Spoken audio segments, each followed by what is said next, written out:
What's going on, everyone? Welcome to the Season Gaming Bitcast. Today, episode 62. I've got myself, Bert Sines, Dan Rodriguez coming back after a vacation out in the Colorado mountains, which we're all jealous of, Dan. Other than you getting sick, of course. Yeah. So a couple of housekeeping items before we get started. So I wanted to just give a shout out to Colt Eastwood for joining us last week while Dan was gone. That was a fun episode. So if you haven't checked out Colt's stuff yet after listening to us, please do.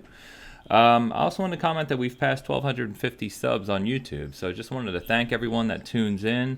If you're listening to us, thank you as well. But for everyone who watches us on YouTube, subscribe, likes, truly appreciate it. And as you've seen, we're trying to keep the content more updated there as well, especially with some of the things from E3. So thank you for that. Speaking of E3, we hadn't covered this because we had a kind of a mixed-up schedule since E3, and Dan was on vacation, but we wanted to revisit the trivia we did. So if you remember, prior to E3, we did trivia. We kind of shared it with everyone. We have to check out the results of people that took it with us. I know we have a couple of our regulars that did that with us, so I will go back and do that. But among the three of us, Bert, I got some disappointing news for you. So we had 26 questions or so. Dan and I actually tied at 14. Bert, you got 10. So I don't even know. I don't even remember what that means, but I think you owe us something. I think there's a bunch of nonsense in those voting questions. I bet you credit was given where it shouldn't have been given, etc. You know. That sounds like sour grapes. They're public. You know, it's public knowledge, so we can check that out. I got to say that banjo coming back. You know, that was a big one. Anyway, so that's where we landed. We'll see. Go ahead, Dan. No, I'm just poor Bert. I feel bad. Fake stats is what it is. Yep. Yes. These are alternative questions, apparently. Excellent. All right, let's get to the news. The news is really light, everyone. So, as we keep talking about after E3, it seems to slow down. Even though there's some decent games releasing, actual news from the companies has been extremely light since E3. So we've only got a few things to cover, but let's go ahead and chat about them. So one of the biggest couple things on the PlayStation front here is that EA Access is finally coming to the PlayStation 4. We talked about that, I know a couple months ago when they announced it was coming, but we have a firm date now, which is July 24th. So just about a little over 3 weeks from as we're recording this. All three of us, I know, are subscribers or have been subscribers on the Xbox platform, which, funny enough, launched officially in beta form on July 29th of 2014. So it's actually been 5 years since this launched on the Xbox One, almost the entire generation, believe it or not. But it is finally coming to PlayStation, so, if from an EA perspective, with Anthem and everything we've talked about, they are, I don't even really know what to say at this point, but if you want early access to titles, some demos, 10% off of, all digital versions of games, and also add-ons. So if you do things like buy coins for Apex Legends or buy DLC, you get 10% off of that as well. So it's usually a pretty good value, but at least good to see that Sony's finally allowing the support on the PlayStation. Yeah, it's cool to see that they're doing that. I remember them saying they didn't care to do it back when it was initially offered, but that's unfortunate. At the same time, EA is not exactly the biggest publisher/developer at this current time. There is a few good games to get out there for you. Anthem was a good one to test for those 10 trial hours. I'm glad I didn't jump on buying that one. But, it's a good program. It's cheap. I think it's, $25 or $29 per year or something like that. Yeah, it's $30 a year if you buy it for the year, but you can usually find it for $25 online. Yeah. So you're paying, $2, $3 per month or whatever. It's pretty cheap for what you're getting. And if you're a Madden or an NHL player, as far as throughout the year, those are fun to play. They become free roughly right after the season is over for that sport, but it's still fun to play with friends. Yeah, and actually it's on sale for the Xbox right now, I think on CD keys for about $17-18. It's a good deal for that much. It also gives you 10% off of like your packs and all that other stuff. You've got Jedi Fallen Order coming out, Madden, FIFA. You can save 10% right off the bat with those. So if you haven't pre-ordered any of those for the PS4 yet, and you're planning on getting this, hold off and you may be able to get a little bit of discount. I think it's a good deal. Some of the games are, a little bit dated anymore, but it's still nice to see PlayStation getting some of these services. So. Yeah, and it's you made a good point there. There's a lot of people do dump a ton of money into Ultimate Team, and all the sports games, so that can save you a lot of money if you're typically out there buying packs. But games like, Battlefield 5 is on the service now. NHL just got put on the service from last year, like Bert said. So, I mean, if you're into those games, it's definitely worth it. So staying on the PlayStation, there was an article posted by the Wall Street Journal just about 2 days ago talking about Sony's focus for next generation with the PlayStation 5. And it was kind of interesting, so I thought we'd touch on it in the sense that, right off the bat, one of the things people don't realize about PlayStation is just how big of a percentage of Sony as a company the revenue is. So they wanted to talk about that, and they basically pointed out that at this point in time, the PlayStation itself and the hardware and services and games, everything to do with PlayStation accounts for about as much revenue as all of the TVs, phones, and Sony pictures, meaning their movie studios combined. And so people don't understand that the PlayStation is obviously critical to Sony as a company, whereas, something like the Xbox is only a small portion of what Microsoft represents from a financial perspective. So their focus going into next gen seems to be more of the same. We're hearing about all these other technologies we've talked about and moving to the future and being able to play your games anywhere and, cloud services and everything to do with where the industry is headed. Sony is basically doubling down on what they did this generation, which is to focus on the console itself, people playing at home, focusing on bigger budget games, even if they are rare to release. If you think about their biggest studios, they really only released one, if not two, major titles this entire generation. Titles like God of War, for instance. And while indies, smaller developers and publishers, they said are welcome on the platform, they're not their focus due to limited resources. And so this I just found was interesting because, it seemed to work very well for Sony this generation, among other things.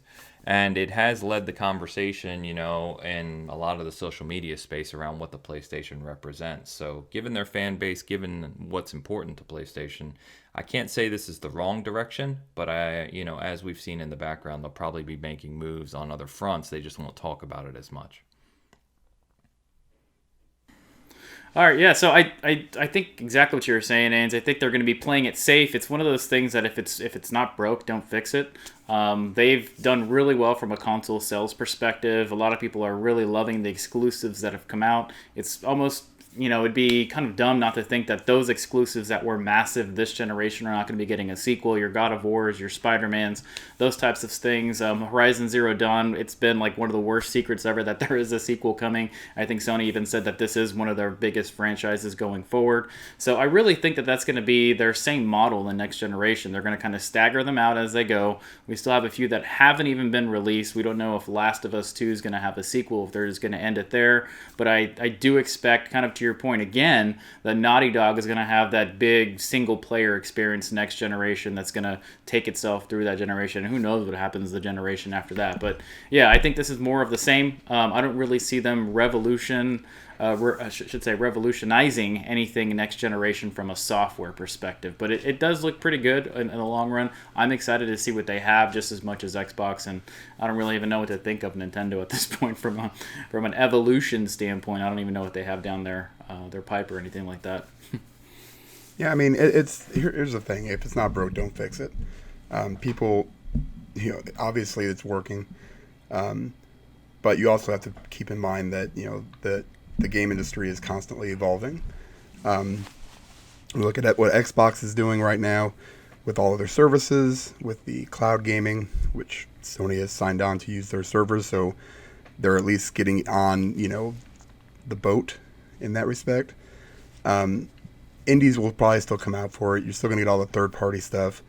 But people love their story-based exclusives, and right now that's probably the best place to go for them. And you can sit there and get into the wars and get into the whole social media stuff, but when it comes down to it, Sony's just doing what's best for them, what's worked for them in the past, and I'm excited for it. So I want to see what the new hardware brings for both PlayStation and Sony. I want to see what games they're going to start bringing out to us. I want to, this is what our hobby is. as far as everything else, I mean, I don't care about their revenue for their TVs or phones or whatever. I just want to see games, and I've always kind of been that way with every platform. So bring it on. You know what? I gotta get that in there at least once per episode. So. So let me pose one thing to you guys as we think about where this is going, right? So we know that xCloud is, we played it at E3, demoed it, wrote an article about it, we talked about it at length. We know that it's going into preview this fall. That gives them another year of development before, allowing people to use it in the public, which I think they'll be ready for, if not by next fall, by very, very early next generation. So we look at something like the Switch, and the Switch is a resounding success. I mean, it's just blowing sales figures or sales expectations out of the water. And a lot of that, as we know, we've talked about it at length as well, is really just due to being able to take your games with you and people rebuying their games so that they can take their games with them wherever they go. So if you think, let's imagine for a second, 2 years from now, so about the first year, a year into next generation, and we're at a place where both the Xbox, whatever, Scarlet and PS5 are excellent consoles. I'm sure they both will be. People have, fantastic experiences at home, 4K 60, etc., etc. But Microsoft has an additional offer in that Game Pass is expanded. Their studios are pumping games out, right? Their new studios. And so they've got a first-party game, what you would call an exclusive, every, few months, right? Whether it's big or small. But the feature they have over Sony at that point is that you can take those games wherever you want. So if you take your PC or your phone or whatever device you have, you can play that on the go, similar to people do with the Switch today. I think that creates a drastically different conversation in terms of competitors than we see today. What do you guys think about that? Yeah, Dan. So I'll go first just to let you get your voice back from the cough of the sickness. Yep. That's fine. But I'll be there tomorrow to cough all over you. Yeah. I have a kind of a weird opinion towards this. So I think Nintendo has done really, really well because they've kind of closed out their 3DS/DS space and evolved that over into the Switch space. So I think people have said, all right, I don't need my 3DS anymore. A lot of the stuff that I want to play, I can now play on my Switch. There's actually maybe too much software on the Switch, in my opinion. I'd say probably 80% of the stuff you find on the Switch online store is garbage, and the rest of it's quality software. And then you have those Nintendo first-party experiences that are some of the best in gaming. But it's really weird because I'm not a mobile gamer at all. I will probably only use xCloud on business trips and things along the lines if I'm family traveling somewhere or whatever the case is. I don't see myself using it at work. I barely even see myself using things like remote play in my own house. So I think that will be a great option to do. I've kind of thought about that in this current generation with things like PSVR or things like enhanced titles between things. Am I going to choose the Xbox or the PlayStation? Because with the PlayStation, I can maybe get a VR experience, even if it's tacked on. But I think it will be a plus for a lot of people to take stuff on the go. I'm not exactly sure if xCloud is going to be 100% ready to go right at launch. I wonder if it's one of those things that evolves throughout the generation as our internet space in the States and across the world gets better and better. But I am excited to see what it actually is and if I turn into a mobile gamer now that xCloud is here. Because, I mean, am I going to be using my iPhone for that? Am I going to take my tablet? Or will I even use, like, my work PC with me when I go somewhere? So I think for me personally, it's still to be determined if xCloud is a game changer as to choosing different platforms.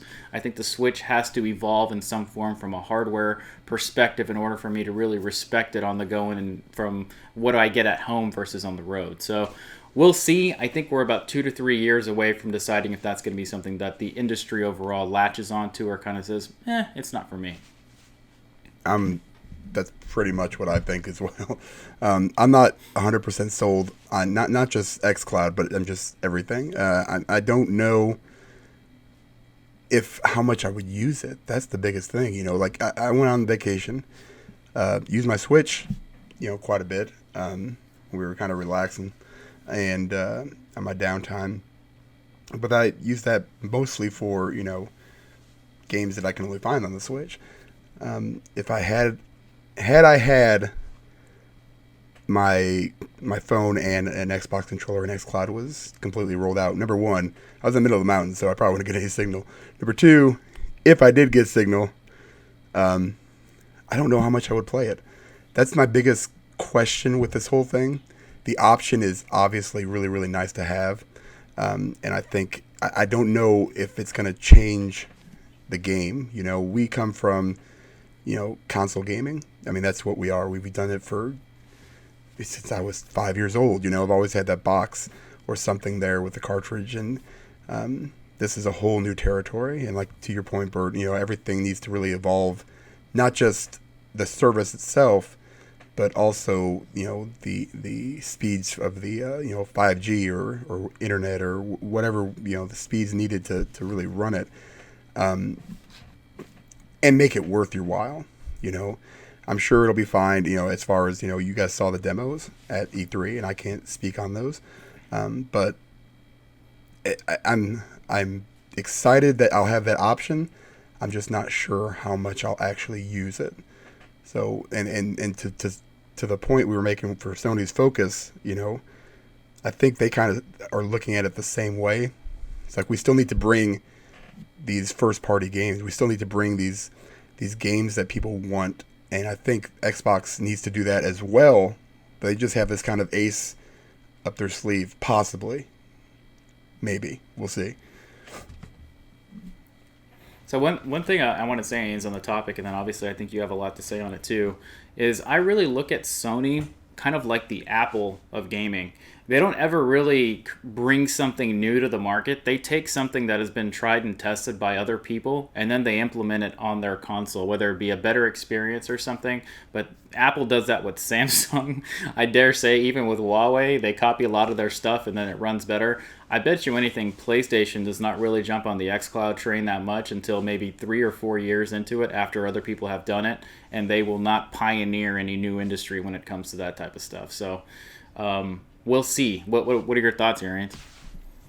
Yeah, well, I mean, on that last point, I completely agree. I mean, if you just look at the technology over the past 25 years, the only thing they've really pioneered in the gaming space is really the disk drives, because Sony, as a company, had that technology. Everything else has kind of been taken from elsewhere. In fact, taken from Nintendo a lot of times. Yep. Yeah, I think I'm kind of 50-50 with you guys. I think I'm a little more progressive thinking, and it's probably just my nature.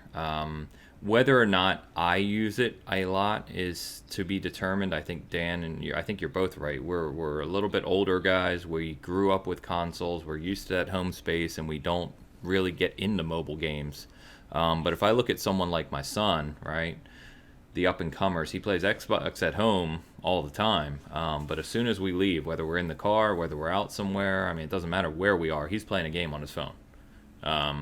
And so, when I speak to him about such things, not that I've had an in-depth conversation about xCloud, but, if I asked him the simple question of, would you rather be playing that mobile game, Clash of Clans, or whatever the hell he's playing nowadays, or, continuing your progress on Borderlands 2, I can guarantee you what the answer is going to be. So I think it's going to be interesting. I think this is a play at a much, much bigger, wide-ranging market than our console-focused opinions. Yep. So, yeah, it'll be interesting. I just thought it was an interesting focus point for Sony to say that. I think you guys are exactly right. If it's not broke, don't fix it. They've had a fantastic generation, and I think what has made them successful this generation and carried that success through is these big kind of tentpole games. So it doesn't surprise me at all to hear them saying this. So that's about it. So anyway, good conversation, guys. Let's cover these last few news items a little on the smaller front here. So a couple Battle Royale updates. So the PUBG console update is out, the latest update. It's a big one. So it adds a whole bunch of new features around weapon mastery, basically unlockables, skills and challenges that you can unlock on every weapon in the game. It adds new weapons, adds a whole bunch more polish, some revisements to the original Erangel map, and just continued updates. So, Bert and I were actually playing yesterday, enjoying the hell out of it. PUBG, I was saying, it's just one of those games. I still think it's the best Battle Royale game. I was kind of on the Apex Legends train there for a while, and it's hard to argue that Apex Legends didn't bring some unique things and is the most polished. But I think from an overall kind of dynamics perspective and depth perspective, for sure, PUBG is just still my favorite. I keep going back to it, and it keeps getting better. So, yeah, it's great. Yeah, I think PUBG's in that weird space to where they took a little while to evolve into the new features that other games are bringing, and I think they're picking the things they like the best from Apex, from Blackout, from Fortnite, and even the Firestorm game, and now are implementing it in their game, and it's still a blast. I to your point, Ains, I don't know what it is about PUBG. It's just every single game brings a new experience, new jokes, new laughs, new way to flip your Jeep in dumb ways. It's just so much fun, and I'm glad that they're evolving it and they haven't just kind of abandoned it and started working on something else. So I really appreciate them working hard on that. Yeah, it's PUBG, man. Dan, I was gonna say, Dan, we know this isn't up your alley. Anything you want to mention? No, I mean, I'm glad, anytime you see, developers consistently, updating their game and sticking with it, that's what you want to see, and it sets a good precedent for the rest of the industry, especially in this saturated kind of genre of battle royale. When you see games coming out like Apex that are, pushing the envelope in maybe different directions and adding different things, you've got to, not only, continue to put those features in if you need to, and react to it. You just have to be competitive anymore. There's so many of these games now that are competing for that same space. It's good for them, for sure, to keep doing this. Yep. Yeah, but it plays really well. It's a night and day different from where it was even just a year ago, so it's good to see. On that front, and good transition here, is Apex Legends. Season 2 arrives in just a few days, maybe as you're listening to this, actually, on July 2nd. That brings the new hero Watson that we saw at E3, along with some other changes, a new battle pass, and new unlockables, things of that nature. So looking forward to jumping back in here as well. I know Bert and I were talking last night as we were playing PUBG. I think the one thing that's really holding me back from really getting back to Apex a lot is on just the map. It's still a single map. It's still a small map. It hasn't really evolved.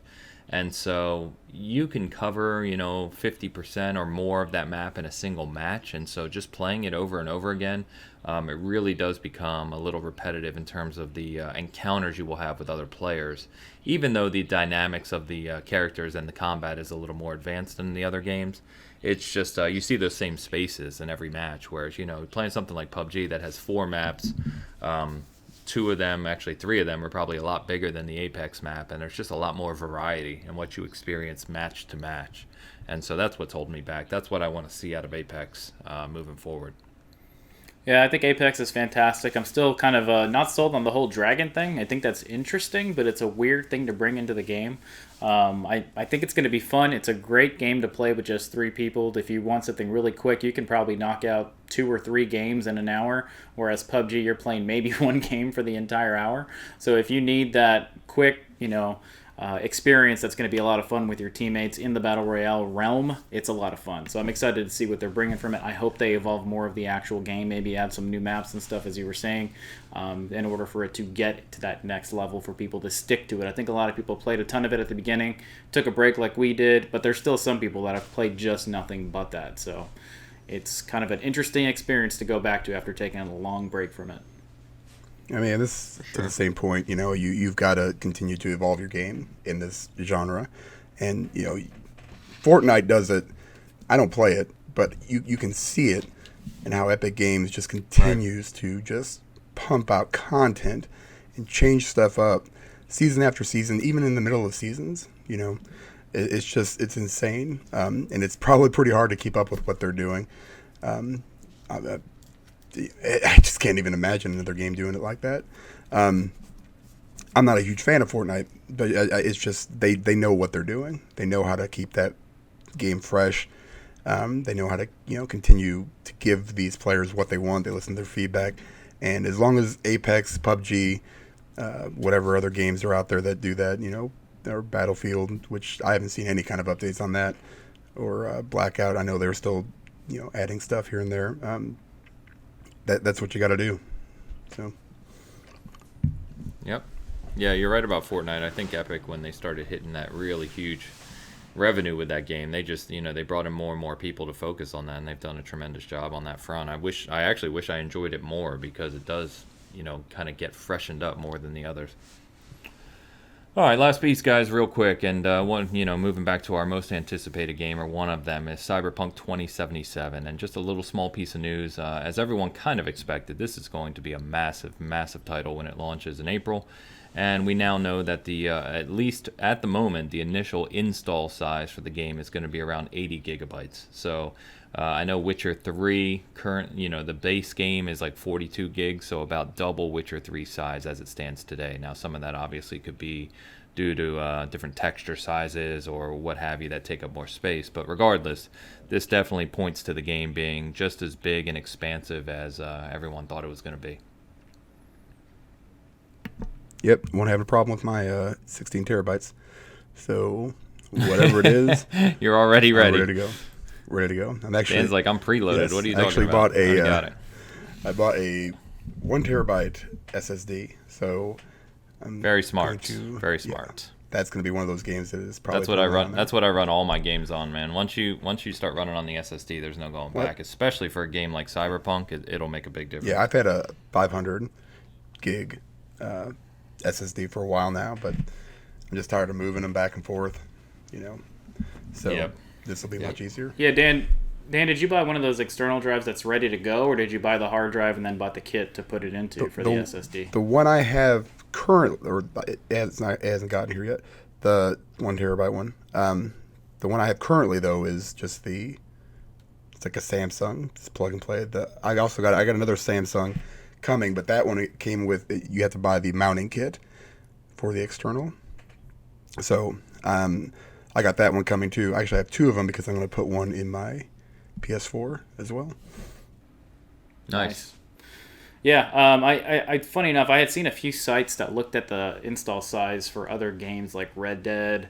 I think Gears is like 115 gigs now. Gears is over 100, yeah. Yeah, so yeah, and I think a lot of it's DLC that they've added throughout time, but it's still kind of crazy to think that games are now 180 gigs, as far as overall base size. So games are getting really big. It even makes me think a little bit about next generation. Are we going to see standard 2 terabyte consoles with, the new things that are coming out? I think that'll be the entry level, or maybe the 1 terabyte will be entry level, and then the upgraded one will be 2 terabyte or something. Because if you think of the start of this generation, we started out with 500, and if you go back a generation before that, it was maybe 20 gigabytes for, I think, the launch console for the PlayStation 3. It was 20 on both. Yep.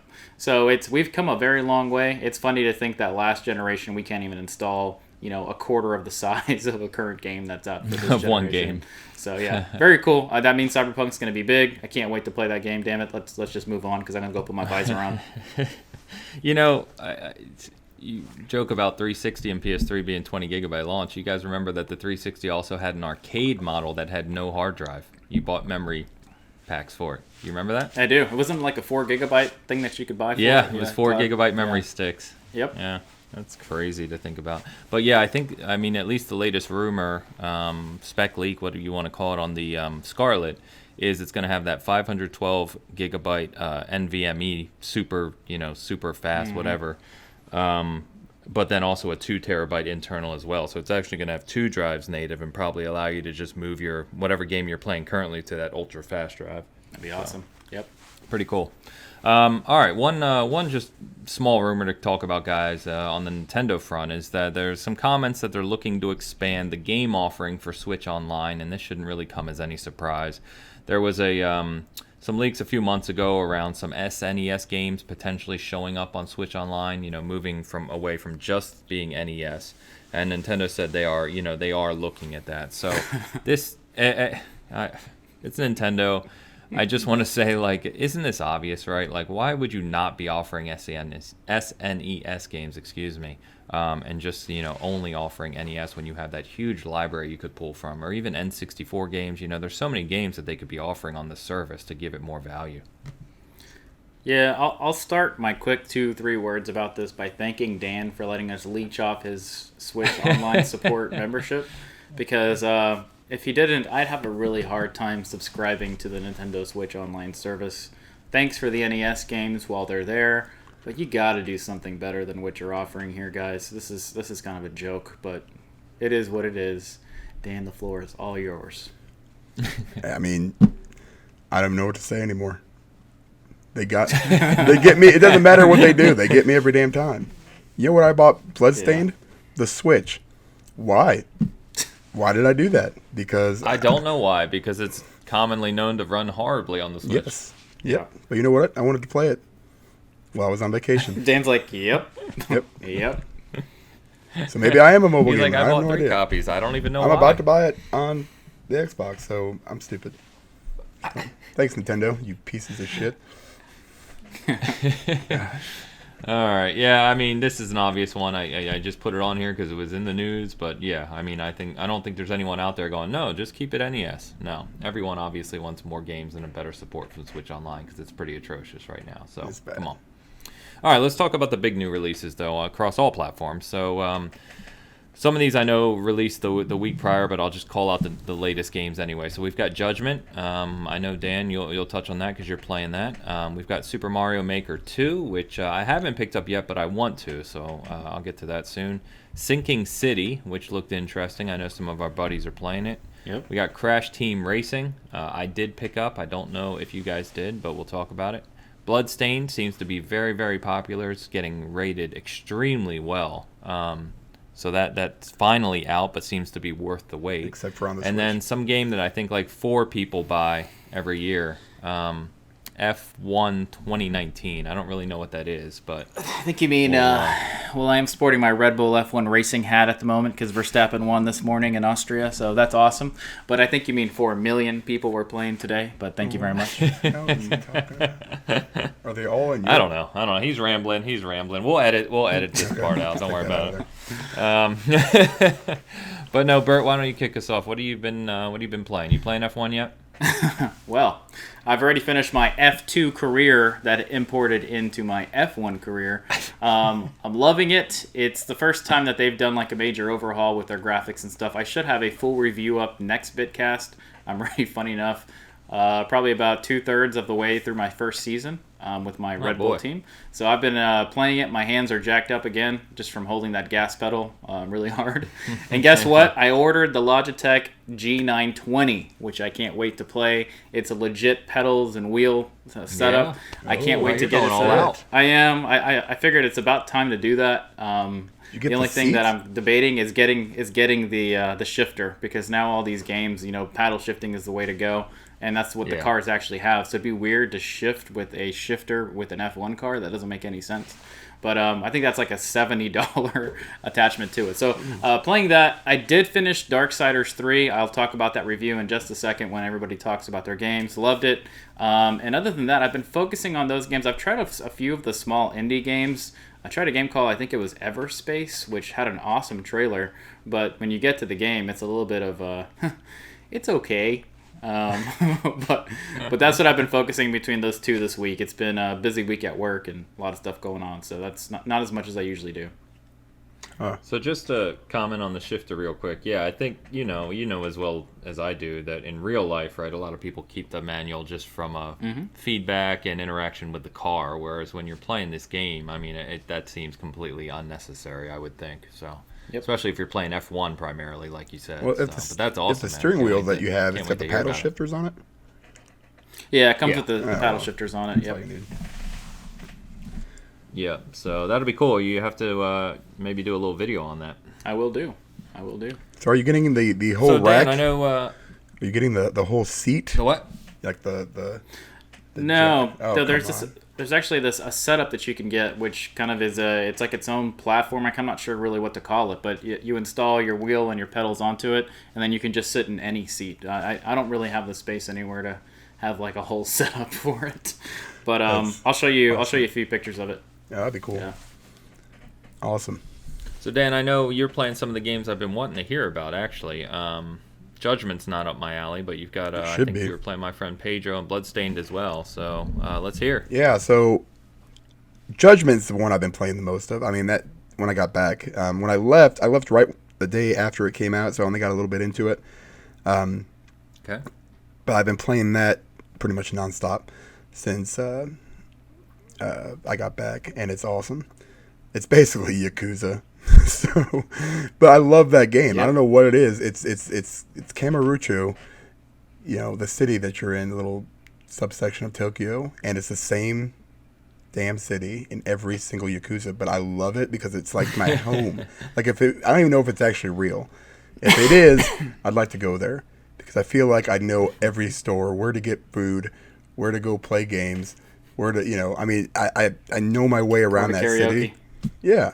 I can go get a Wild Burger, go to Wild Jackson's and get some chicken and, go to Stardust and check out some of the Japanese hostesses. And I mean, it's crazy how much I know about that whole. Whoa. I'm just saying, it's different. It's still weird, it's still very, I don't even like saying the word, but it's very based in Japan, where these, like it seems like every Yakuza game has some kind of like panty fetish or mission where you have to like hunt down a panty thief, which is fine because, it is what it is.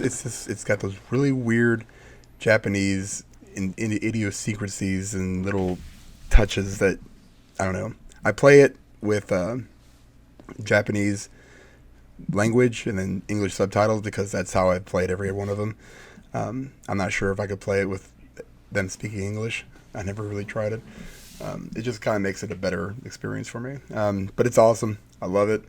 I thought I wouldn't like it because, I'm so used to Kiryu from the other games. And this is a whole new character, so a whole new story. Based in the same world, same city. It's just, and, same mechanics. It's like a nice, warm pair of underwear that you like to slip into, and it's always very familiar. I'm sure that I'm sure there's a better analogy we could have used. Probably, there. But you know what? It's like home. It's like home cooking. Nah, it's like underwear. But, it's awesome. I'm loving it. I'll have a review up hopefully this week sometime. I should be pretty close. Okay, my friend cool. Pedro is one of those games where it's so good and so much fun to play and so stupid. I really want to like blast through it, but I can't because it's one of those games where you play it and you can actually challenge yourself to do better on every level and get better grades. So I've only actually played like 3 levels, but I played those 3 levels over and over and over and over again because I'm trying to get better at the game. And you just basically, it's like a little side-scrolling John Woo flick with a banana. It's in your head. That's your friend Pedro. So right now, that's the best I got on that one. It's super fun, and for $20 or whatever it was, it's super super worth it. And then Bloodstained, I played through the first boss, and I love it. It's super fun, and I'll probably end up picking it up on the Xbox, and playing it on there. I just really wanted to play it, so I was like, well, let's buy it for the Switch because I'll be able to play a little bit. Shouldn't have, maybe, but still, really good game. Graphically, Yeah, I'm sure it's better. Hopefully they fix it up. Yeah, I mean, it still works. I mean, the problem is when you sit there, and this is my biggest complaint with the Switch and Nintendo and Xbox or PlayStation, is that for some reason Nintendo decided to switch their stupid buttons. Where it's just dumb. Like PlayStation and Xbox, you can play pretty much. You can just interchange them. Right, you can play. They're the same. Right, it's X is maybe in a different spot, but that button where it is does the same thing as X and A do the same thing, and they're in the same spot. Well, the A button is off to the right on the stupid Switch controller, and so when I try to back out of stuff, I end up going farther into stuff, or vice versa, and it drives me absolutely batshit crazy. Because I played Zelda for a long time too. I know you have, Ames. I actually went through it and finished another playthrough of it, and it was still awesome. But yeah, then going from that and going back to, say, Judgment, I still do it. I'm like, okay, go into the menu, try to back out of the menu. I go further into the menu, and I'm like, where the fuck am I? What is happening? God damn it, Nintendo. Your stupid buttons. So, yeah. It's been a good vacation with all the games I've been playing. So... Well, you guys have been playing a lot more than me. We already talked about PUBG, so really the only other game I've been playing is Zelda. So really, due to you guys, after the announcement, you're both talking about Breath of the Wild again, and Dan, you talked about going back to it, and I was like, all right, fine. I'm going to go back to it for the fourth time and really, really try this time to like it. Broke my collector's edition guide out, opened it, and I still had it unopened from when I first bought the game, and started playing, and I don't know, I'm 10 to 15 hours in probably.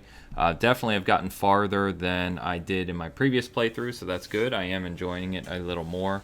Dan, to your point, the buttons being reversed drive me absolutely bonkers, so it has taken me hours upon hours to not be hitting the wrong thing. But I'm getting there because it's really, like I said, the only game I've been playing.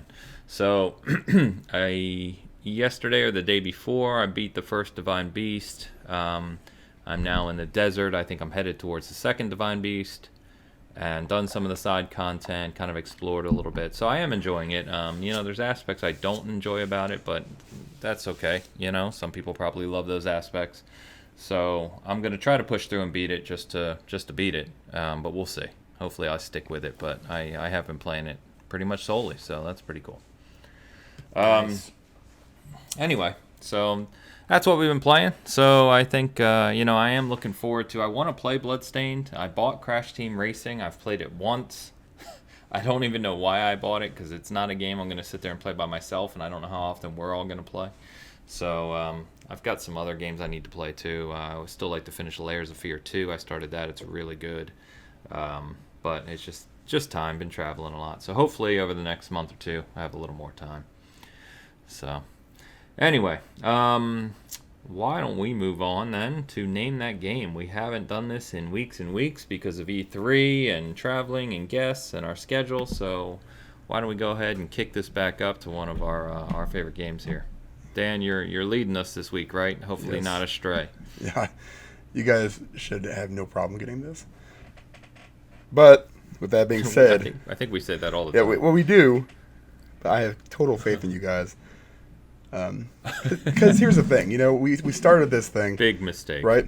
And I don't know where my head was, but it kind of went from, okay, let's do a game that's, it's had a big impact on me, or that's we're very, fond of or something. And then it kind of, migrated to, I'm going to fucking stump the hell out of these dudes. And there's no way in hell they're going to get it. So I'm going to bring it back to one of my favorite games of all time. And we'll see how it goes. So, right. first question. Duke Nukem 3D. Yes, you just lost your first guess. No. All right, guys. Oxenfree. If that is ever on this, that will be the final episode I do. Because obviously I've screwed something up. And if you guys ever do it, I'm also out. So, All right, who's guessing first, Dan? I don't give a shit. I think the rule was the guest guesses first. Sorry, the host. Yeah, guesses The host, first. okay. Yep. All right. Who's hosting? All right, here we go. Game was released in 1982. Whoa. Holy shitballs. We're going back, boys. 82. That's the end of the clue. 82. That's it. I gotta All right. split some of this up before you guys get it right away. All right. 82. Let's go with the arcade version of Star Wars. Ooh, that's a good one though. No. I'm gonna go Okay. with E.T.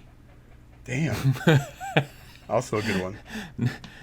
Which arcade version of My Star favorite Wars? game of all time said no one ever. No. Was that the one where you had like the TIE Fighter X-Wing one? Where you got to sit? That was Yes, so the good. 3D space. That was a good one too. Yeah. That was one of my favorites. Yep. Excuse me. Simultaneously released at the arcades and on the ColecoVision, as well as several other consoles in years to come. What was the start of that clue? I didn't understand. It was simultaneously released at the arcades Oh, simultaneously. I got you. and the Coleco. Pong? Pong? Yeah. Yeah, that's it. Nope. 82. So let's go with Donkey Kong. That's a negatory. All right. Let's see. Number 3, Milton Bradley released a board game for it later that year as well. Oh, ColecoVision and a board game version. Wow, That's right, buddy. that's a confusing. ColecoVision.